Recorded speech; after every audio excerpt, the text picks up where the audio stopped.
Thank you very much, everyone, for joining us today. We really appreciate this. This is the second in the series of Climate Governance Malaysia's primers on climate governance.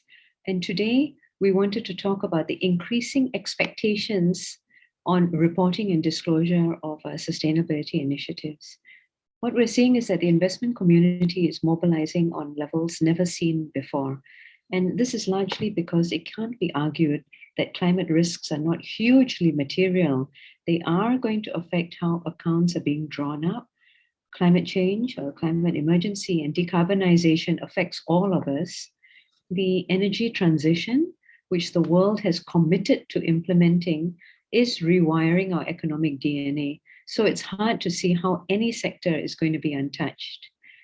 So directors need to note that materiality is also dynamic and forward-looking, not just a percentage of revenues, profits, or assets.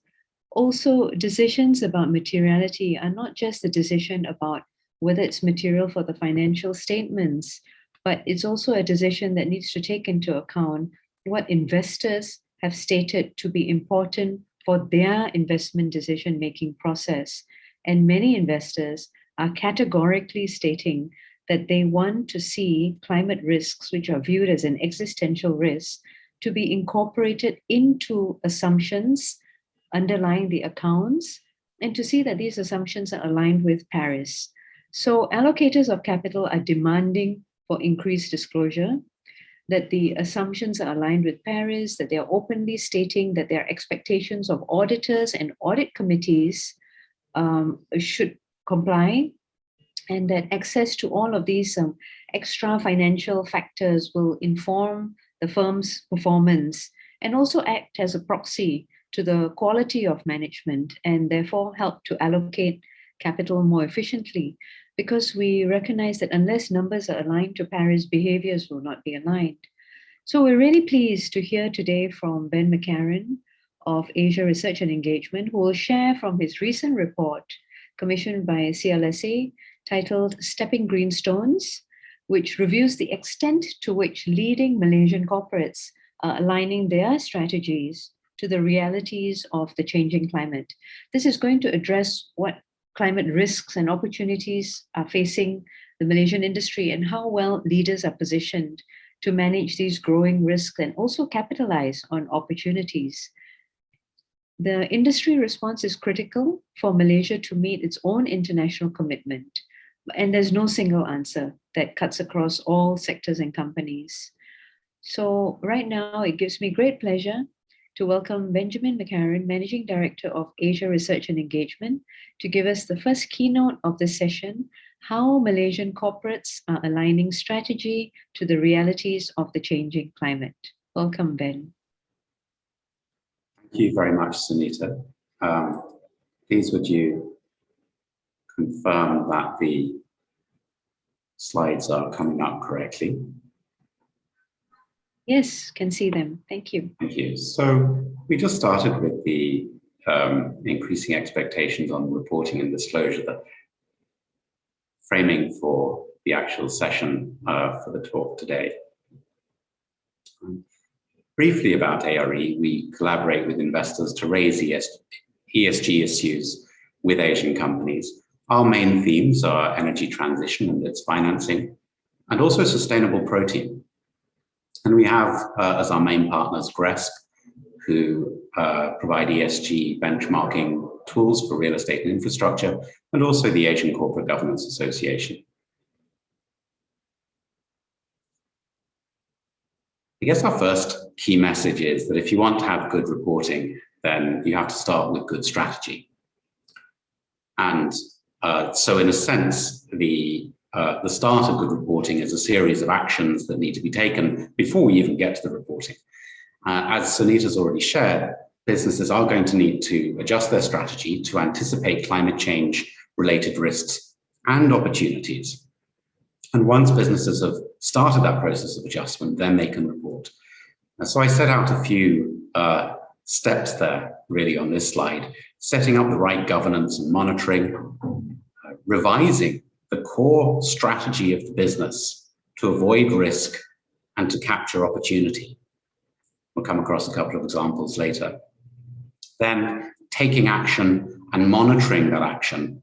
And that allows step 4, which is reporting. And reporting, of course, there's internal reporting, but then there's also external reporting to investors and stakeholders. External reporting shouldn't necessarily be exactly the same as the internal reporting. A decision needs to be made about what's appropriate. And then, of course, for every company, this is a journey. And it's a journey for all companies, and it's a journey for society as well, as the whole of society decarbonizes the economy and transitions, and also starts to adjust to changing physical realities. So there we have step 5, repeat the above. Now, when it comes to the actual reporting, there's 2 parts to that. We'll hear, I'm sure, later in the presentation, as well as from me, about the Task Force for Climate-Related Financial Disclosure, TCFD. TCFD is the framework that most investors use to set the expectations around reporting. That's the acronym to look for, the acronym to Google. There's about 4, when I last checked, Malaysian supporters of TCFD globally, and there will be more. It's not just about TCFD, it's also TCFD plus an action statement, a commitment to taking action to align with the Paris Agreement. Those are going to be the 2 steps for reporting.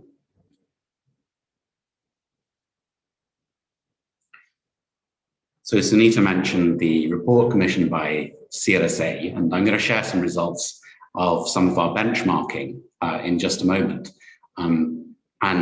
Before doing that, I wanted to share some of the questions that we use, but that also investors use to assess different companies. Here we've set out some of the simpler questions we use to assess banks.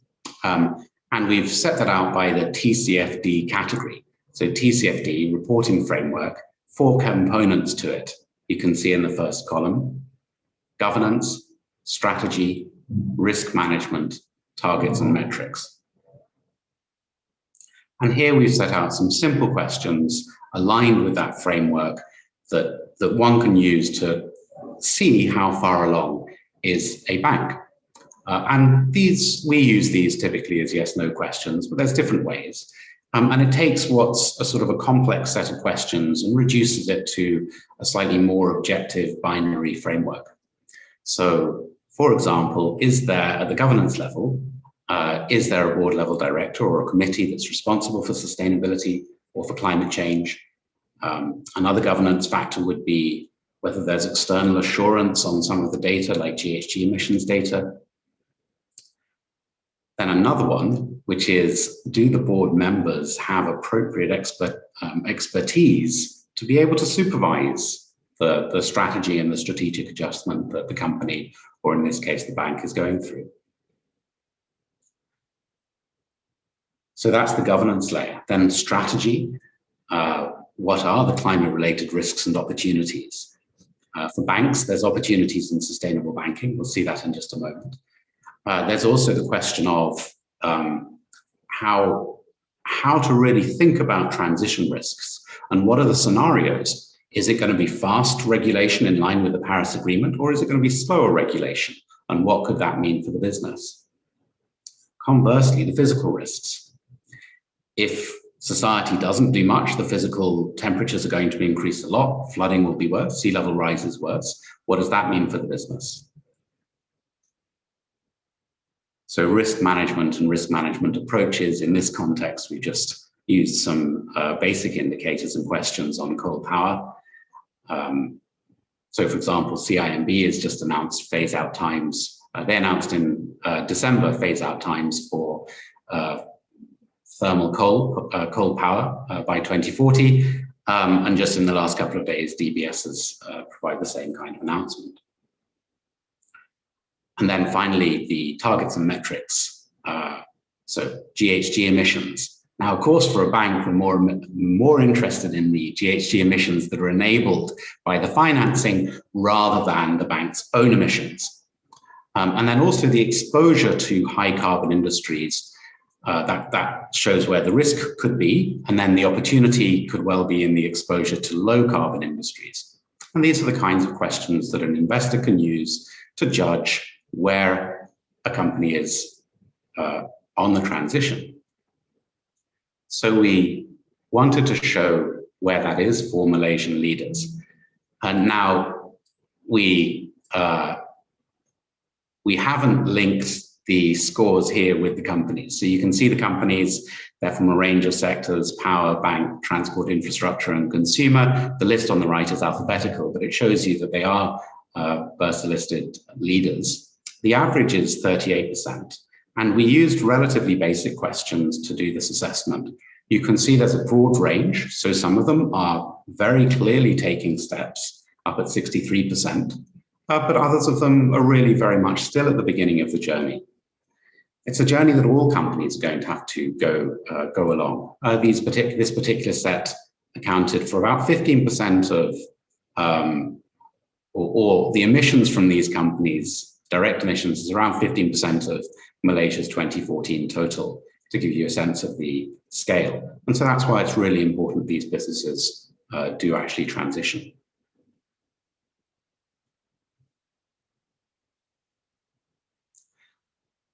Critical point about climate change is that climate risks and opportunities are very sector specific.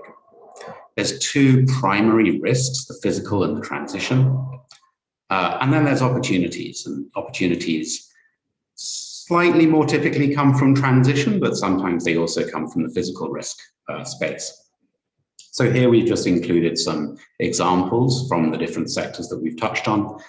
For banks, it's the client exposure, whether it's floods, sea level rise, or high carbon activity, coal, cement, actually meat as well, very CO2 intensive. But conversely, there's an opportunity in green finance and in transition finance. Similarly, for the power sector, hydro facilities can have a real challenge if there's drought. And of course, we know that there's coal divestments and regulation of fossil fuels. Conversely, growth in renewable power. Transport, similar kinds of issues. One that's not so well considered for transport infrastructure companies like Westports and Malaysia Airports is the question of what capacity they have and capital expenditure is going to be required to support vessels that have different types of power sources, perhaps hydrogen. So that's something that is typically a little bit further away from thinking, but is a strategic issue.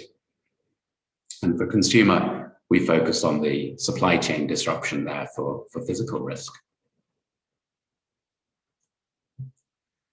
So using that framing, we can now have a quick look at what we're actually seeing in terms of disclosure and where companies are. So this is looking at banks and looking at the opportunity, the green financing opportunity side.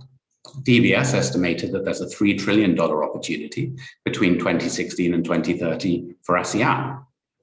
And you can see there in the columns, we haven't just included Southeast Asian banks, there's obviously the Japanese banks in there as well.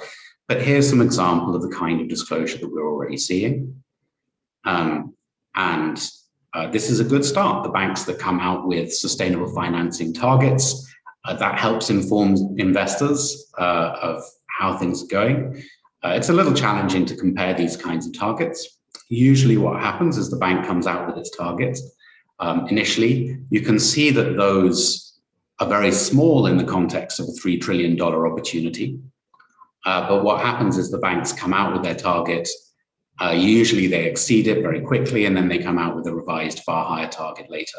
I think DBS has just moved to 50 billion for their most recent target, but I don't have the timeframes aren't always comparable. So this is the kind of thing that helps investors track where a bank is. Switching to a different sector, power. On the right, we've got targets from TNB.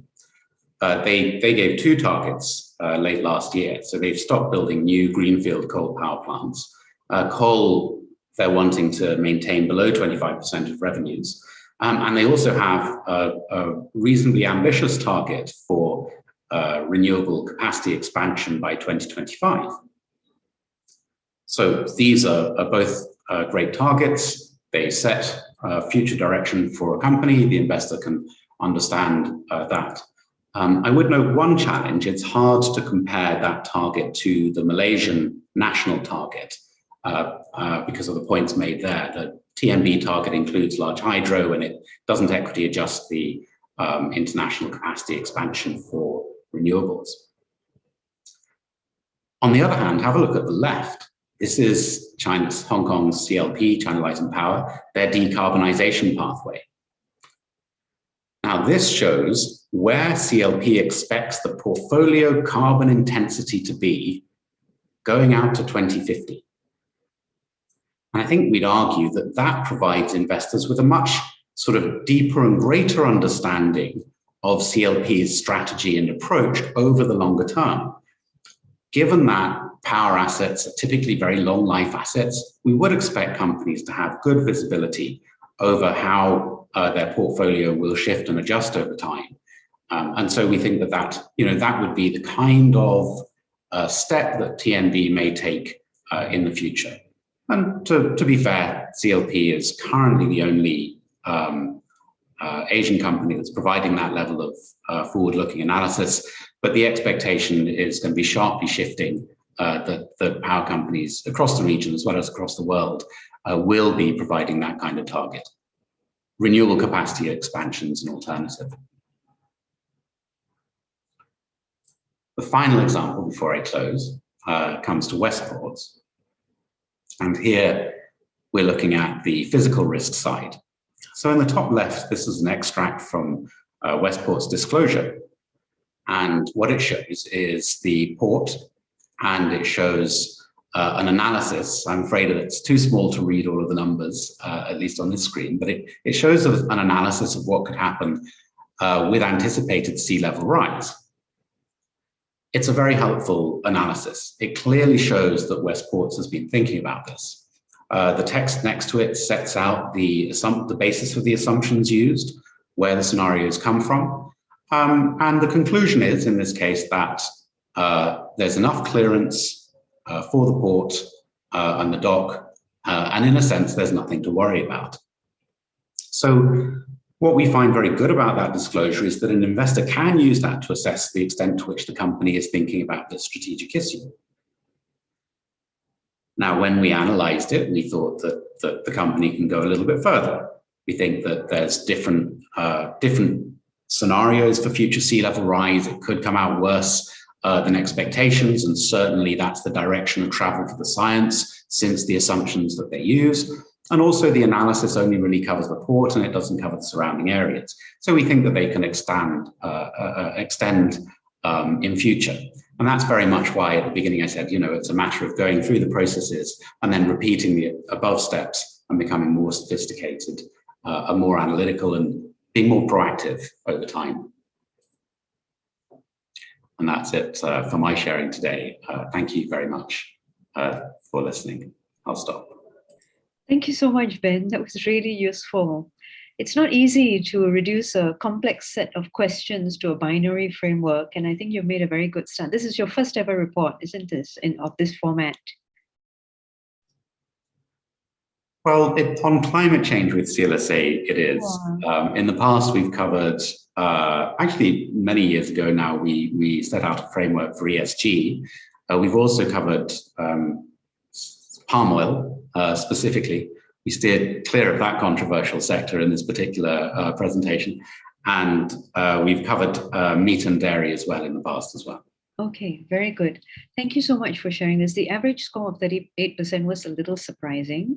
Going through the processes is important, recognizing that innovation is going to be needed, especially where there's currently a premium for green services and products right now. But I look forward to our conversation later. Now, we are delighted to invite all the way from Melbourne, Puvan Selvanathan, founder of Blue Number, to deliver the second keynote, What Actually Constitutes Sustainability, Resilience, and Robustness in Our Economies and Societies. Over to you, Puvan. Thanks, Sunita. Actually, I'm in Munich, not in Melbourne, but that's close enough, I suppose. Are you seeing my screen? Yes, we can see it. Okay, very good. So thanks. I mean, I think that, building on what Ben had just shown, we're coming from a slightly different angle at Blue Number. We're looking at the way that the human impact for subjects, issues such as climate change, including new terminology such as climate justice and all of those elements would actually feed into what constitutes as materiality when it comes to reporting. So I'm opening with this slide because, for the next sort of 10 minutes or so, I'll be showing you examples of things that we are doing on how it is to frame reporting. But fundamentally, the message is here. We're moving from a position which is more a sort of sampled or a derivative position on reporting to something which is more actual and derived. In other words, it has to be evidence-based. Something which is more sector reflective, which is, by that I mean that there is a macro perspective on things that are happening generally in the sector that can be supported by activities that, let's say, companies are doing. However, if we're looking at corporates and companies and investors and so forth as being one channel into the problem of climate change, because obviously a single stakeholder would not be able to address the issue or manage the issue by itself, we have to go down to the unit of analysis, which we believe is sort of beneficiary centric. And finally, we're looking at reporting as being not it is what it was, a historical type reporting, but something that is very concretely actionable. And that means being able to say it won't be what it was.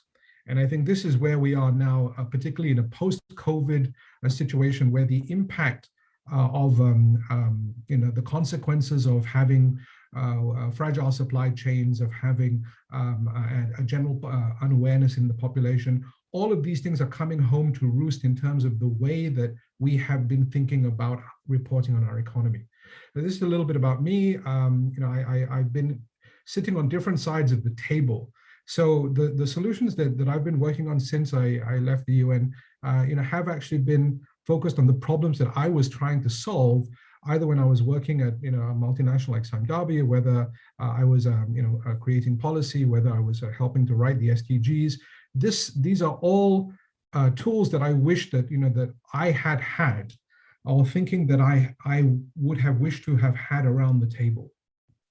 Fundamentally, we're thinking about a situation where today stakeholders either do not know or they both do not know and cannot trust each other, because we have a system of black boxes that talk about things which are either in languages or being used by a language of a particular sector that is not easily and readily commutable to another sector. I mean, most of what, for example, Ben had just shown would be totally lost on a layperson, and trying to put this language together is impossible. You have to wait for a documentary like Seaspiracy, which in and of itself has got facts presented in a particular order before lay people would become interested. However, the impact of everything which Ben is saying is absolutely material to everybody. So if we're looking at moving from a black box, which is the current model, and let's say we talk about supply chains, which is relatively easy to understand, then you've got the black box, which has to move towards what I call a symbiosis model. The symbiosis model would use a bunch of new tech, new levels of awareness and understanding, which is traceability, verification, digital training on both sides, for buyers, for consumers, for producers, and of course, connectivity, which is an imperative. Now, if we can get this happening, what we are seeing is a transition from a sustainability footprint or a climate footprint or a social justice footprint that actually measures between people, because those are the things that we can do LCAs or life cycle analyses on. We're moving from between people to include people. And so we have to get to a point where we can say that the claim that we're making is a meaningful claim, because it's not just that if you pick the right shampoo off the shelf, or if you buy the right stock, you are making a particular decision. It's actually, how am I being part of this solution as a consumer or as a producer? And so if we look at agri-food systems, for example, again, it's very front of mind, whether you've got fisheries or whether you've got grain crops or palm oil.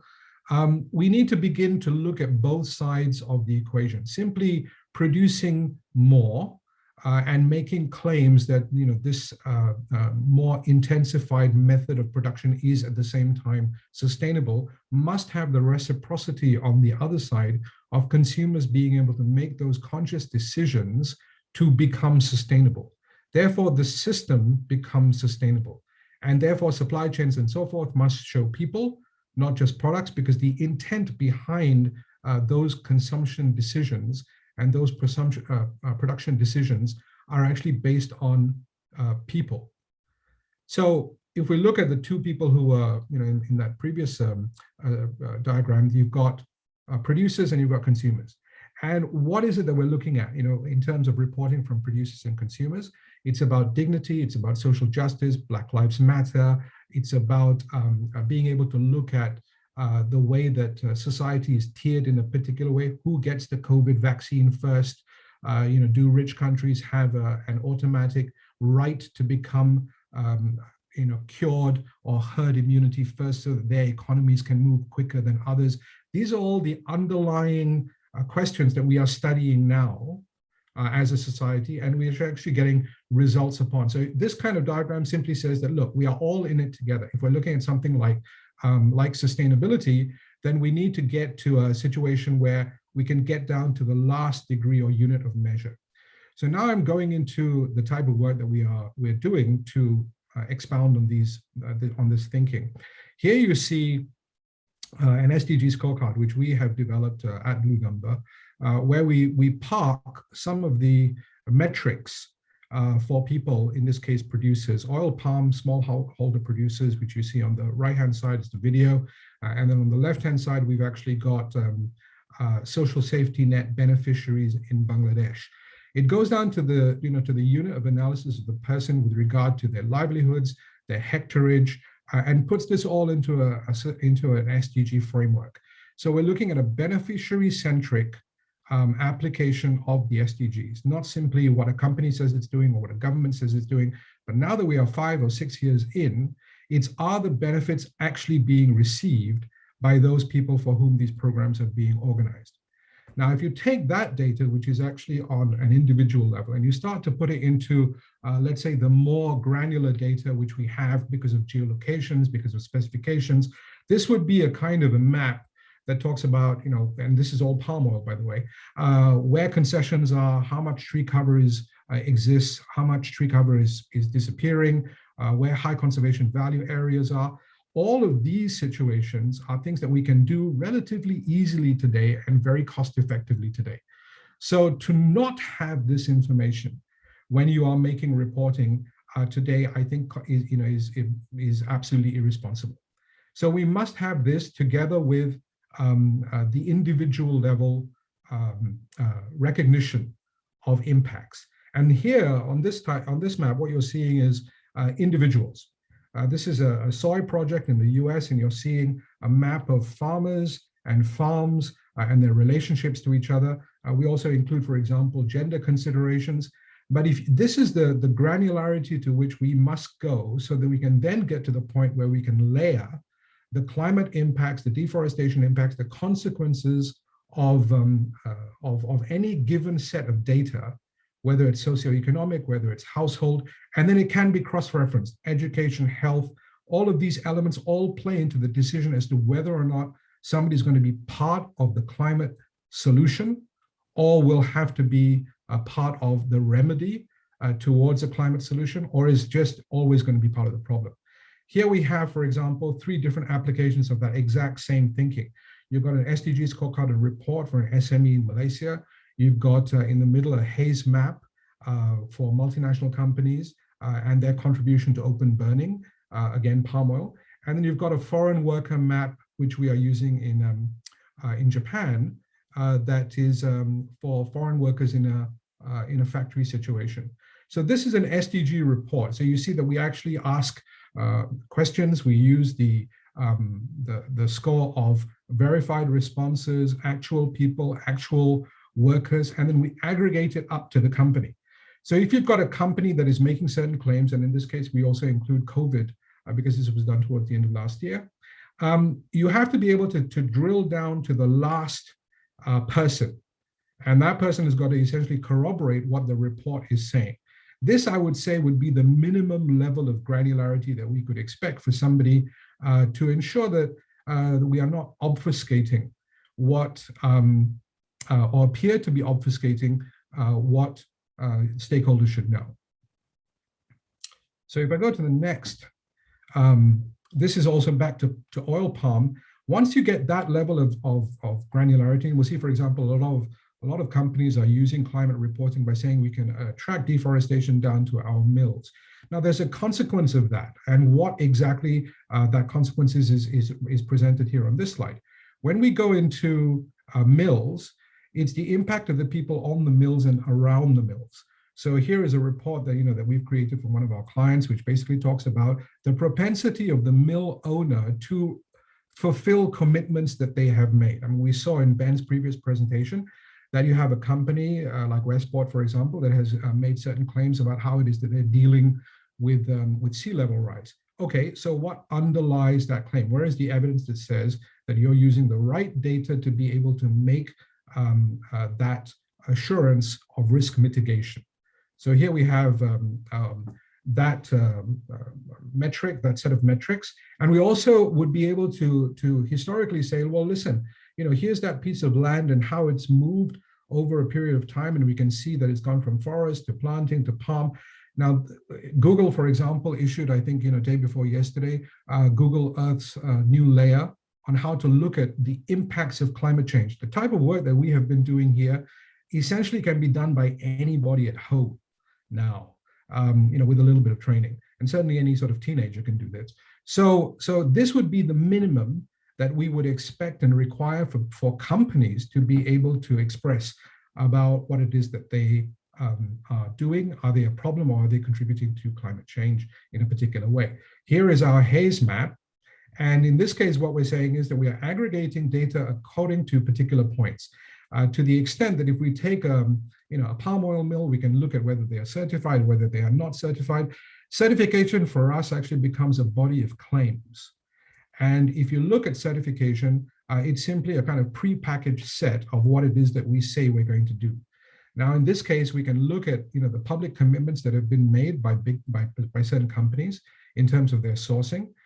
We can put around those public commitments a physical radius of where it is that they are sourcing from, and whether or not the likelihood of, in this case, open burning is contributing to the palm oil that they are sourcing. So this kind of analysis, is relatively easy. Again, I think it would be irresponsible if companies would not be able to apply this kind of thinking so that lay people actually understood what it is that is being put in front of them in terms of reports. Back to Blue Number, and to round off, we believe that sustainability is going to be predicated moving forward solidly on digital ID and data rights. And that's because there is a human rights and a social justice component that is now front and center. If we look at COVID, if we look at modern slavery, if we look at forced labor, it's all about people. Now, once you get people in, then you need to give them access to be able to talk about their challenges, their problems, and their contribution to the system. So we have what I call Article 31. It's the 31st article in the Declaration of Human Rights. It has not actually been promulgated yet, but if it is, then it is purely about digital rights. And everything that you've seen in this presentation to date is actually generated from what we call the Blue Number ecosystem, which actually is a suite of products to allow for beneficiary-centric and credentialed reporting. Credentialed because we're looking at self-sovereign ID from people on the ground. They then come into a blockchain immutable-based reporting that allows for every user of that report to drill down to the last level to say, yes, this is actually based on evidence. It's not corporate spin. It's not government policy. It's not government politicking, but it's actually something that I can defend. So that is where we're at with Blue Number. It's solidly about new reporting, and it comes down to the fact that we're looking at people contributing to that narrative that the other stakeholders wish to talk about. I will stop there. Thank you so much, Puvan. That was just great. When I first invited you, I got the idea, embedding digital ID into sustainability reporting. But what you're saying here is that sustainability is predicated on these digital IDs with data rights. And I feel that's still like a huge seismic shift, isn't it, for us? Um, but thank you so much for that presentation. I'd now like to invite the other members of the panel to come on board because we'd like to hear from them as well. If I can invite maybe Ritz and then Gabriel to just share your thoughts on what you've just heard from Ben and Puvan. Ritz, could I invite you first? Thank you, Sunita. Yeah. By the way, I really like the presentation by Ben and also Puvan just now. Okay, echo from the both presenter just now.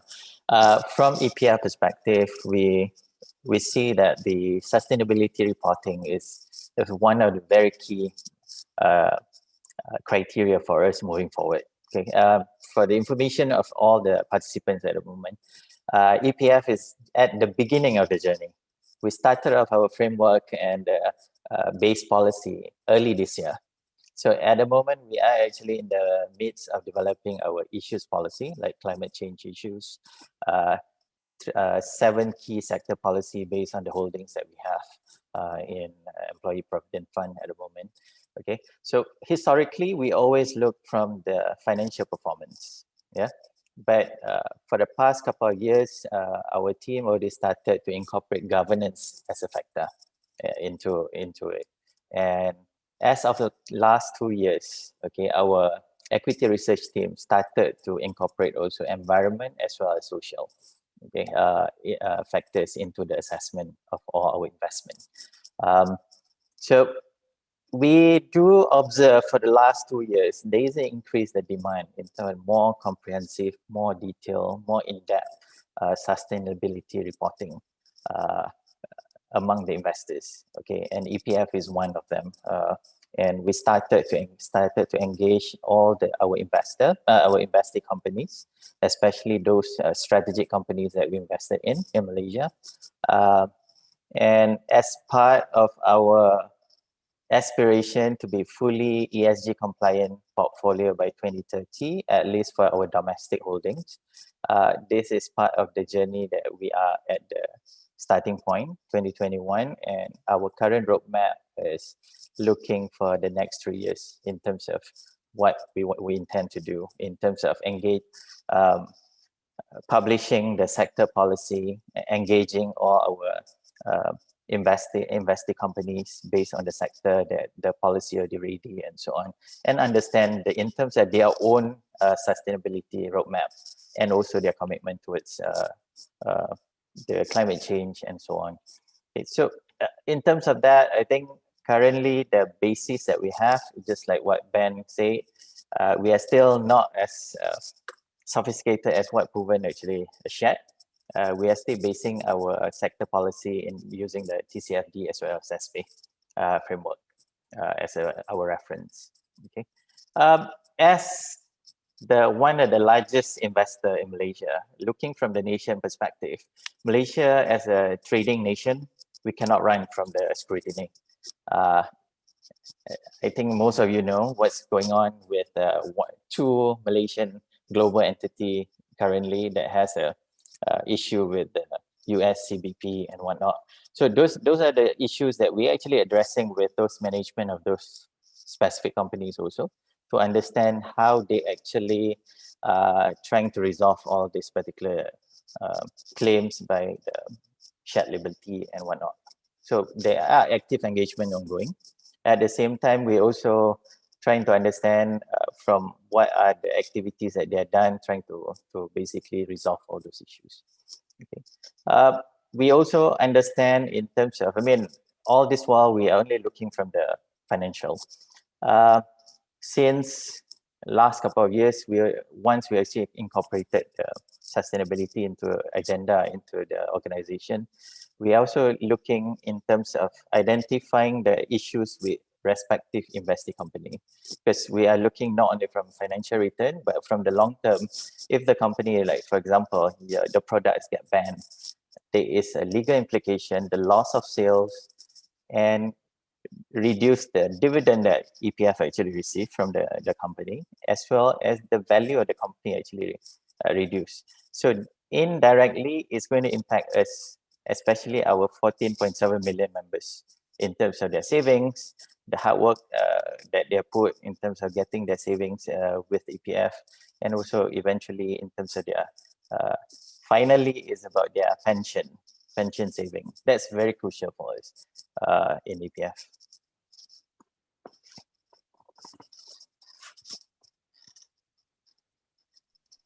Gabriel, your thoughts? Thanks, Sunita, and thanks to Ben and Puvan for those fantastic presentations. I think that it really, for me, it set the scene really well by first highlighting some of the challenges that we're all facing in Ben's discussion in terms of how do we actually map and manage some of the framework components. So is it just about reporting? How do we deal with data challenges of being very, very low? But then also highlighting the complexity that solutions are often company specific. It's very difficult to have a one-size-fits-all benchmark or make one statement that is working for multiple sectors or even within a single sector. And so that level of complexity when interpreting disclosure needs to be at the forefront of everyone's minds. And I think that Puvan's conversation really touched on that and enhanced it really well by highlighting a potential solution to the data problem. And for me, what I thought was really exciting about that is that it's my interpretation of it, and apologies if I've got this wrong, is that it's a fantastic way of almost decommoditizing commodity transactions in a way of being able to have traceability to empower consumers to make choices which reflect their own values, to enable companies to express themselves under an SDG mapped way, which is actually tied to an individual beneficiary as opposed to a general pool of revenue associated with industry X or Y, which is the current level that most issuers are at with SDG mapping. And so for me, I think it's a fantastic way of empowering that ecosystem solution, which was one of the areas that for me really stood out from that. So both from Ben's perspective of the system and structural changes that we're facing, and also from the solutions perspective, I thought it was a great way of highlighting some of the challenges and solutions that we face on disclosure and reporting.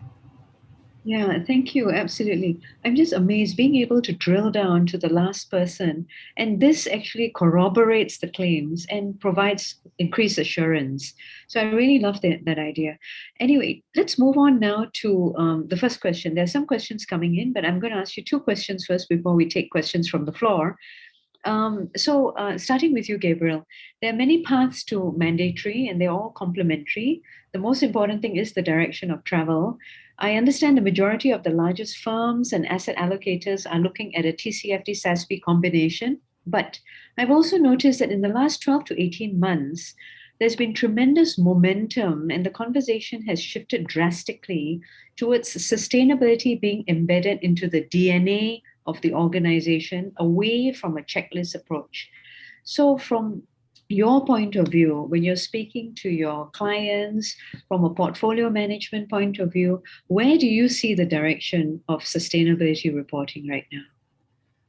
For me, I think that what's undeniable is the direction of travel and the rate of change, in that we've seen sustainable reporting turbocharged by the need to meet investor requirements and also to make sure that labeling is correct for individual products, for funds, that the characteristics and statements that are being made are actually legitimate and reflect the underlying characteristics of the assets. And so for me, the COVID-19 pandemic and the focus on sustainable business practices that led to really put another turbocharge under this development that we've been seeing. And so if I think about the direction of travel, I actually think that this goes back to some of Ben's comments around the TCFD framework and the importance of governance. And it's really in response to some of the mandatory reporting regimes that have come out within Asia, where the response from issuers has been to meet the requirement with a boilerplate response, but not to actually change corporate strategy. And as an investor, what we're looking at is, has the company engaged with the opportunities? Have they mitigated the risks? And are they aware of the externalities or adverse negative impacts that some of their operations may actually have? And so from this perspective, I think that it's very, very important to have a broader balance and understanding of where these individual issues are coming from. And so if we step back to from our perspective as investors, I think that the direction of travel is from optional to mandatory from both investors. In response to that, we've seen a shift from policies to actual practices and governance. I also believe that broader stakeholders are starting to come into the question in terms of it not just being an issue of the company's four walls, but what is the impact of the company beyond that? And then the final element I'm seeing, which is incredibly encouraging, is a movement towards harmonization of taxonomies, of standards, and of also product labeling, so that when one investment company or one company says that something is green or says that, hey, they have X units of emissions of a specific gas or product, it's comparable across different markets. And so for me, they're probably the four key pillars that I'm seeing, but I'll leave it to others to dig into it in more detail or give their thoughts.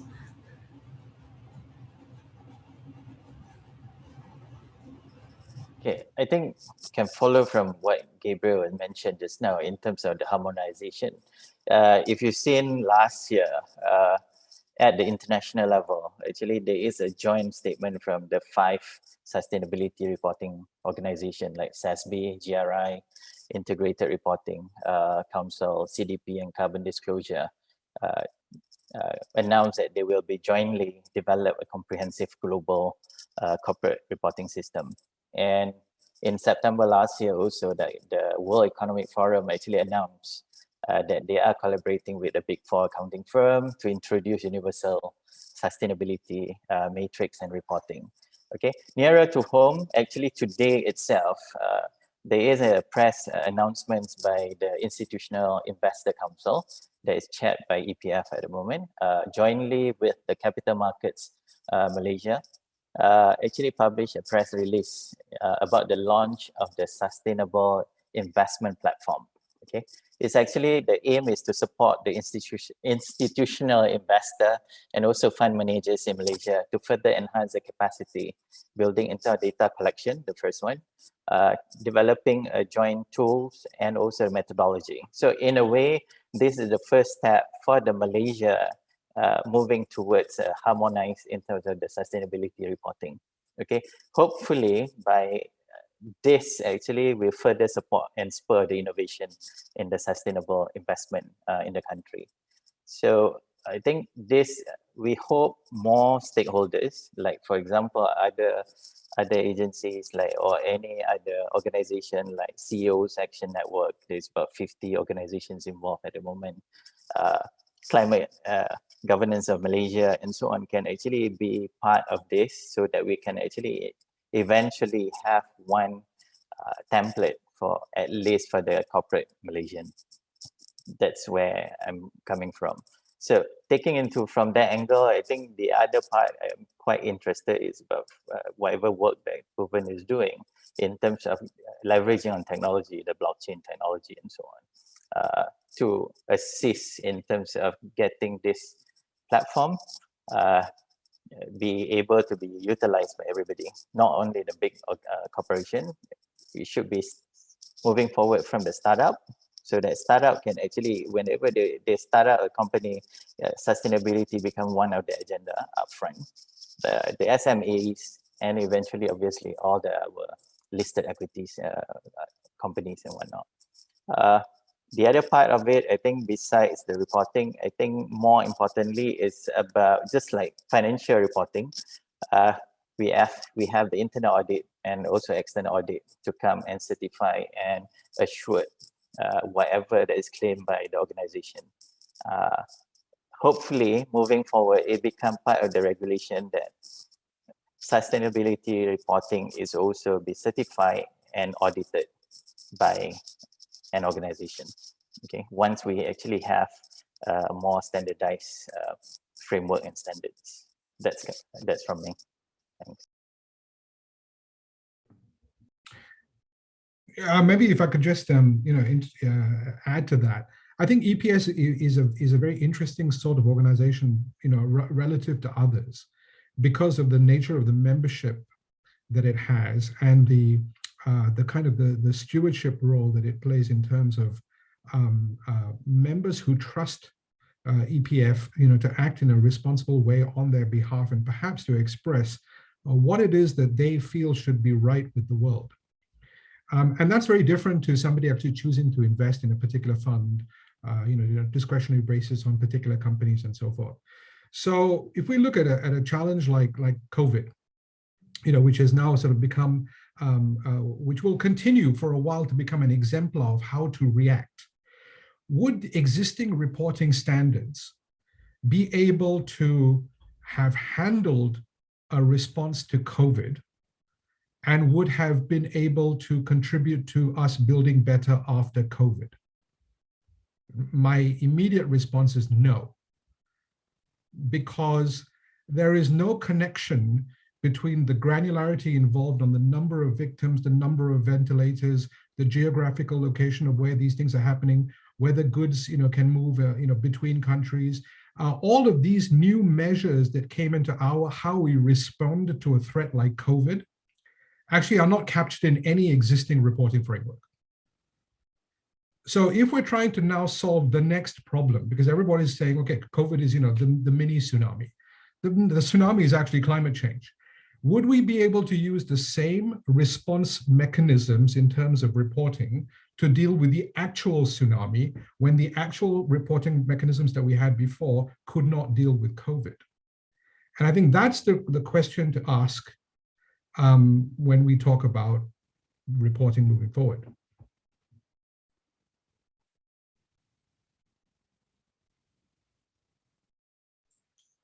I think that's, if I may sort of build on that. I'm not going to try and fully answer Puvan's question there, but I might make a minor comment about what's perhaps fair to expect of a set of reporting systems. I mean, if we just think about basic financial reporting, we nearly got to convergence, and then the US went its own way, and so we don't quite have global convergence yet.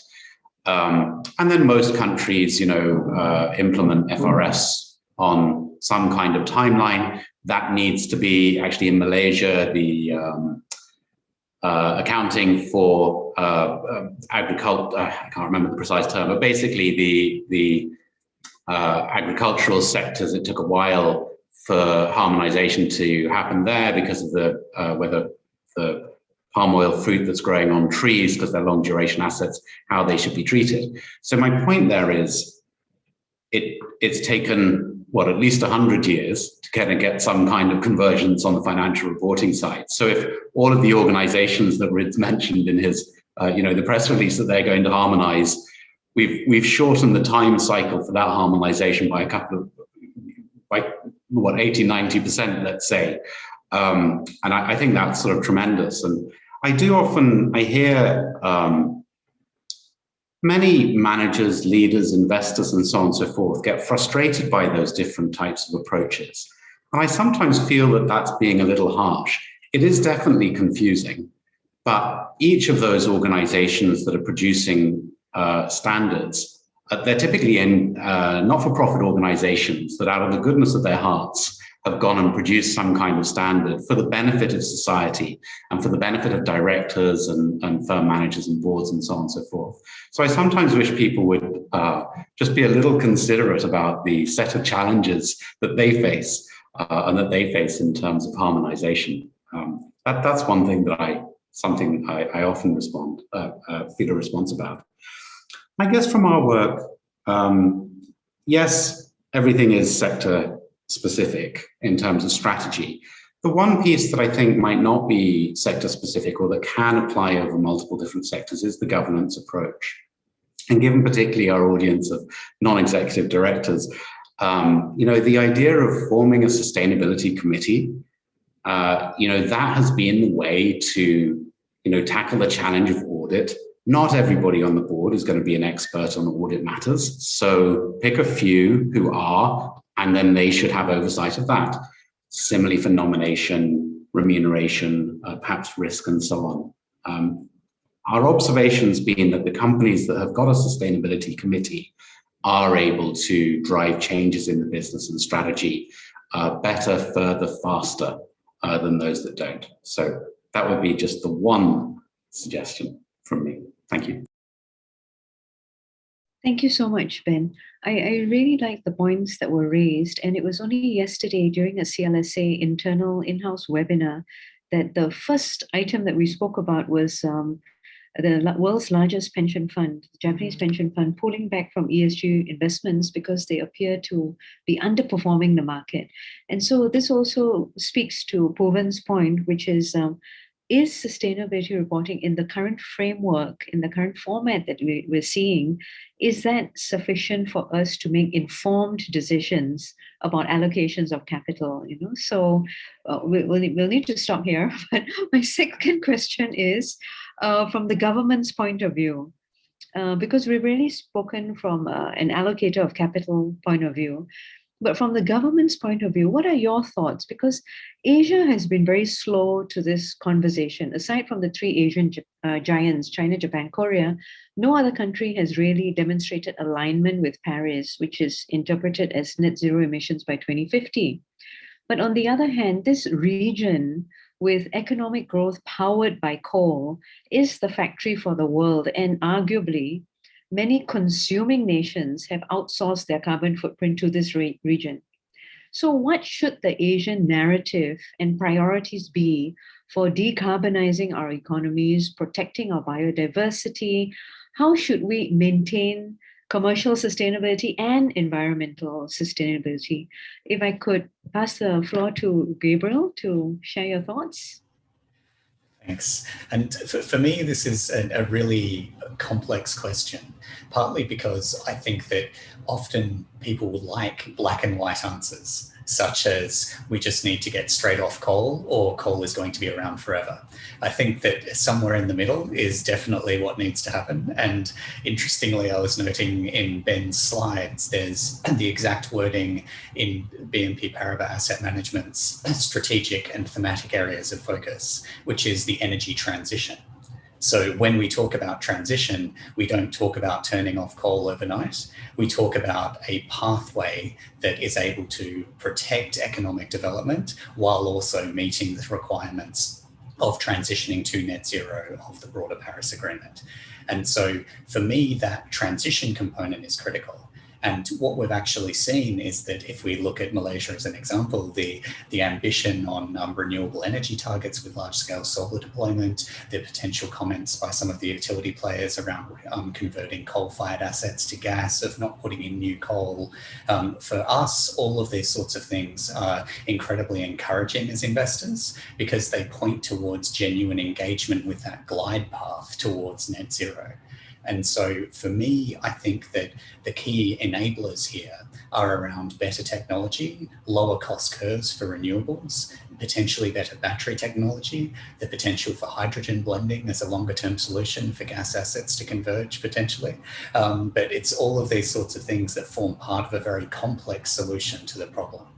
And so from our perspective as investors, we'd like to see both countries as well as issuers that are engaged with that type of glide path and transition.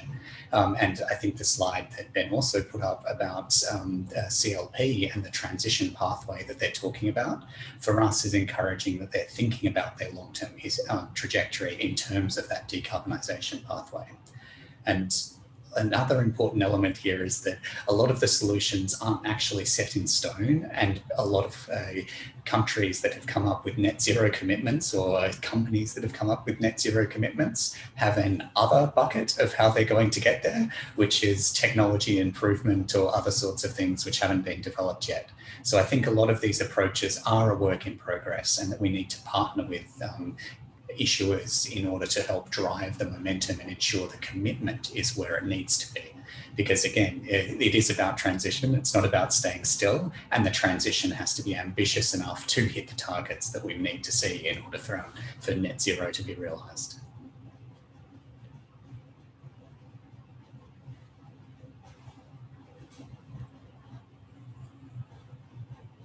If I may make maybe a cultural observation, which I think actually positions Asia quite well. So, I mean, you know, we know that the US is sort of very much the home of shareholder primacy capitalism, and is going to remain so even under the current administration, although the current administration might take steps on climate change. In fact, has already taken steps on climate change. And in Europe, we often have very process-heavy decision-making. So Gabriel earlier was talking about product descriptions and making sure that investment houses are putting out decent products. I think so there's a whole set of quite complex regulations around that, and certainly all of the Europe-based investors that we speak to are finding that that's a little bit of a headache. But to be fair to them, they also recognise that it is a way of addressing the challenge of greenwashing, which is growing and ever real. So then coming to sort of Asia, hard to generalize across such a diverse range of cultures, but also levels of economic development. But I think one thing we can say is that there's never been the same buy-in to shareholder primacy in Asia. If you look at markets like Thailand, the capital market, the role of the capital market it's essentially nested within the national economic planning and the national social and economic development plans. And actually, as a consequence of that, you can see much better corporate governance and stewardship codes. When I say better, I mean much more specific on environmental and social outcomes. So I kind of would say that Asia may have been a little bit later, but the resistances in Asia are likely to be lower because most Asian markets are willing to have a more socially cohesive vision for business and for capitalism. That's a bit of a sweeping generalization, but I hope that it's also an optimistic one. Yeah, I think from us, an investor perspective, definitely, we are very conscious in terms of what is available in the country itself. For example, currently from the economic perspective, we can't avoid, for example, from plantation industry or the sector itself.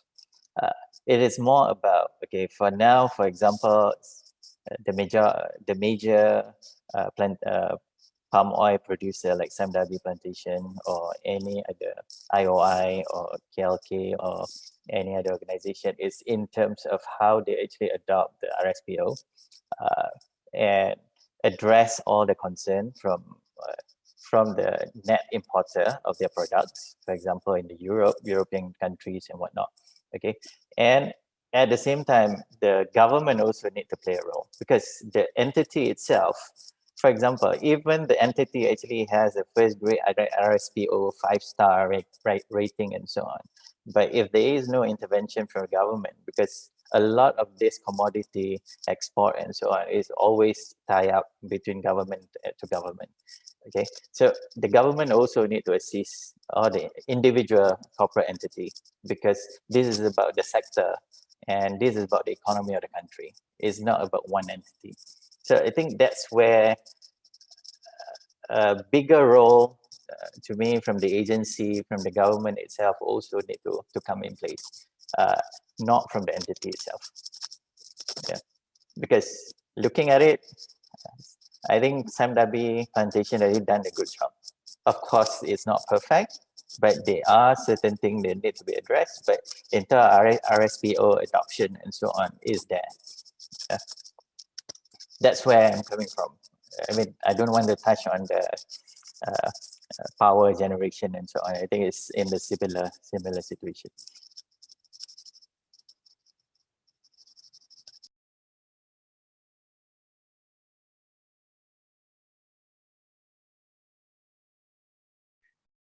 Puvan, what are your thoughts?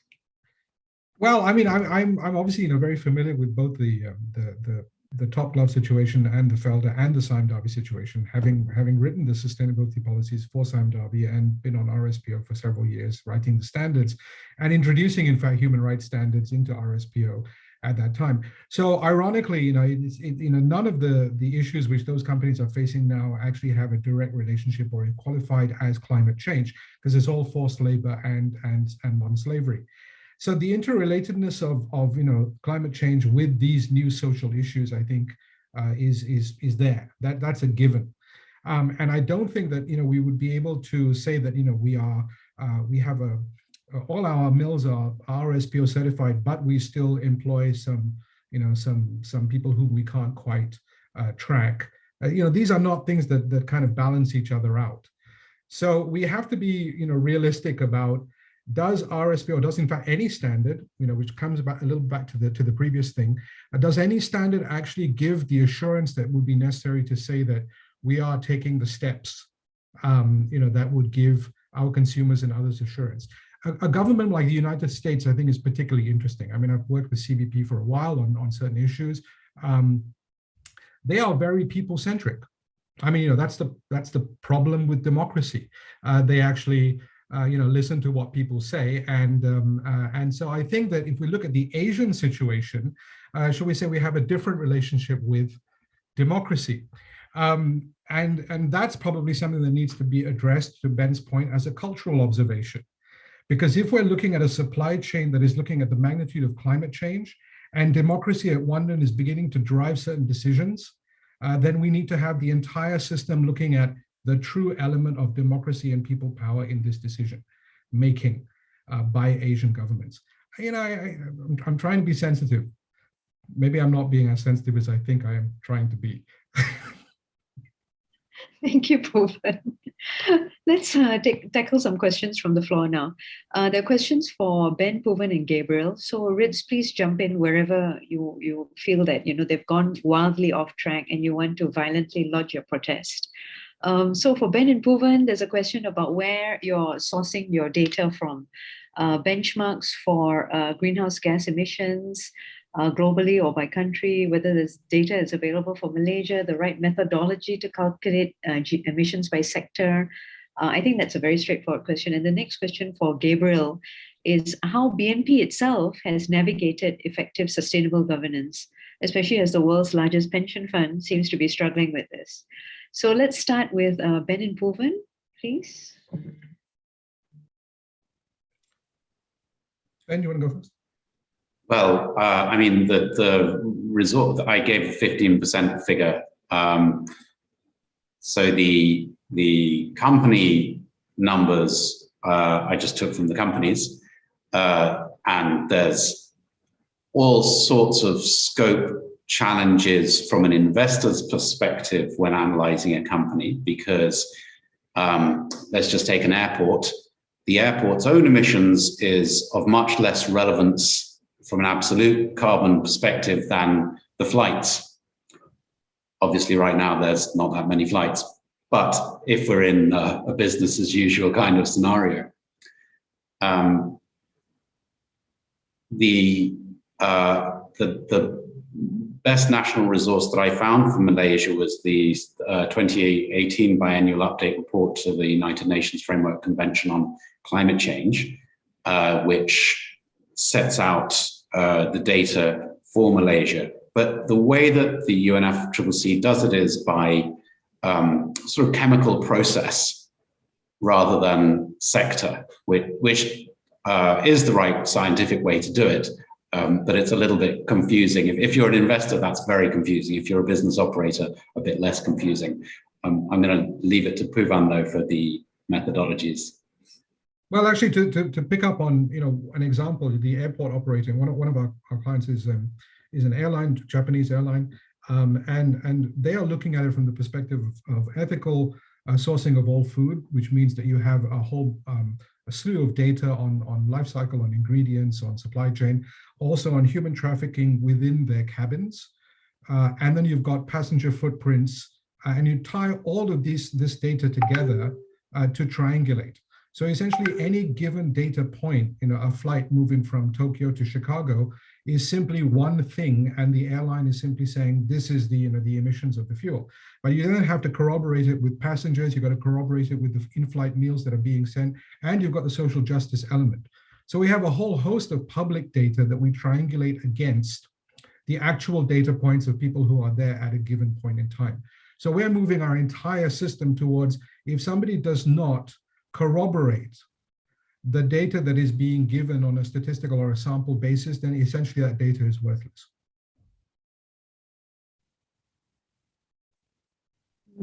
Okay, you've answered the question with an intractable problem. Okay, I suppose we should thank you, Puvan. There's another question that's just popped up. A recent WF meeting in Davos did a youth survey which placed youth disillusionment close behind climate change, health crisis, and economic crisis. How far do you see youth concerns being addressed? Especially after John Kerry's statement this week, effectively admitting that Paris is not being adhered to by governments. Who would like to jump in and respond to this question? Gabriel? I'm happy to jump in and make some comments, and I can very quickly answer the other question regarding BNP Paribas Asset Management's approach to climate governance and climate change within an organisation. So if I talk to the second question first, looking at youth disillusionment, I think that this is actually a really interesting and important trend globally, because what we're increasingly seeing is millennial and younger generations being more and more engaged with sustainability issues, and also increasingly taking a share of both the consumer dollars, but also the investing dollars that are being deployed within the economy. And so from my perspective, I've seen a lot of really interesting surveys highlighting the percentage of people that will quit a job based on the sustainability characteristics of the employer, will look for a job that has social impact, the fact that a online tech company is trusted more than their local bank. All of these sorts of things are an interesting set of characteristics and values, which are quite different from older generations.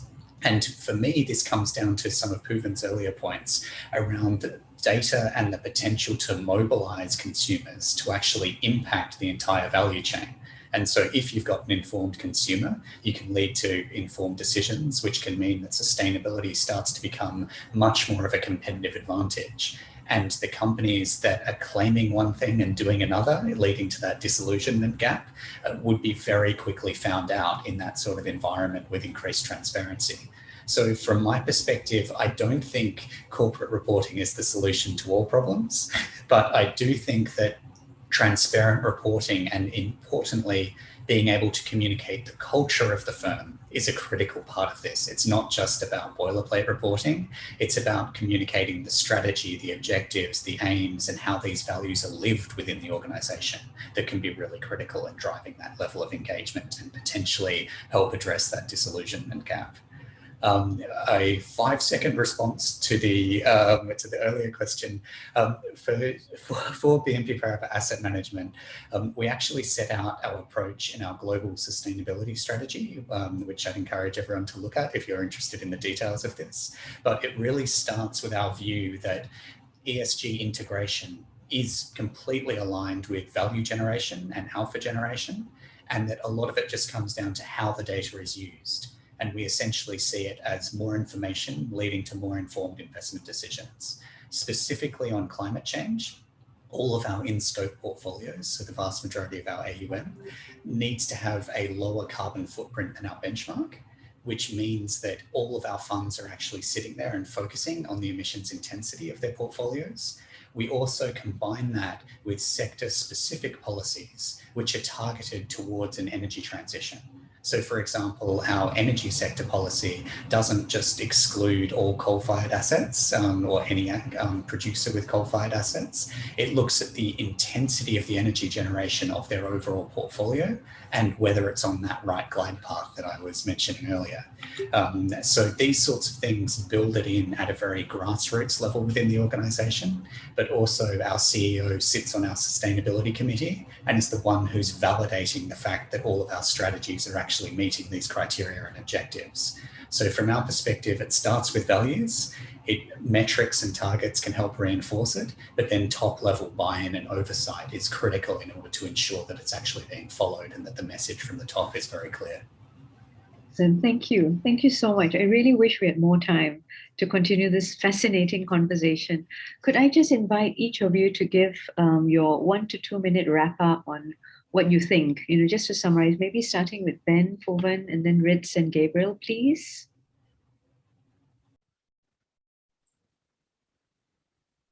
I guess quite a lot's been already said. So I think I'm just going to repeat something that I said earlier, if you don't mind.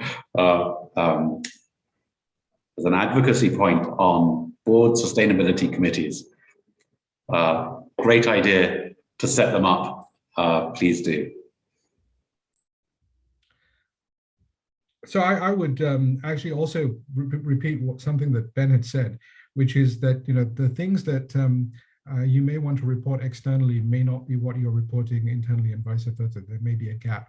I don't think that happens anymore, and I think you should be very wary if there is something that you're choosing to report internally which you're not prepared to report externally. So that's something that needs to be very, very clear. And the second point, which I think I've been harping on about, is that people count, and people do count. So that would be the next, the last thing I would leave you with. Okay, for me, I think there's only one sentence. The reports needs to be very transparent, and also basically from the organization itself is to adopt the sustainability as part of their values in the organization. Okay, because it will help if they're starting from the individual actually practicing it. Then it will translate and accumulate to the organization level. That's how we look at it.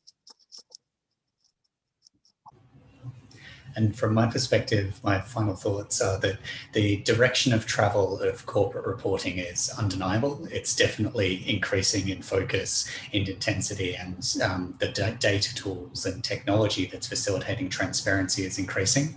If you're not going to report on these topics, someone else will do it for you. And so controlling it yourself and making sure that it's accurate is also another key driver behind this. And then the last comment is just that the strategic engagement with the process is critical, because it's an investment in time, it's an investment in money in order to make sure that these reports are coming out and that they're of high quality. Using that as an opportunity to strategically engage with the underlying issues, decide whether they're financially material, and to factor that into strategic decision-making within a company is really what we as investors are really looking for, and what can be valuable for issuers as well. Okay, excellent. This has been a fabulous panel. Thank you all so much. Ben McCarron, Puvan Selvanathan, Ritz, Gabriel Wilson also, thank you so much for your time, for supporting Climate Governance Malaysia as we try to raise awareness. So this recording was going to be available on YouTube, hopefully by later tonight. So please share this out as well. We have upcoming webinars coming up. CGM is also involved in a series of roundtable engagements with the government and also within private sector, various industries. And we have another very important CGM primer on climate governance coming up, which is listening to the climate ambitions of our trading partners. This is coming up on the 5th of May. So thank you again to our fabulous speakers today. Thank you so much. And see you again soon. Take care and stay safe. Bye-bye. Bye.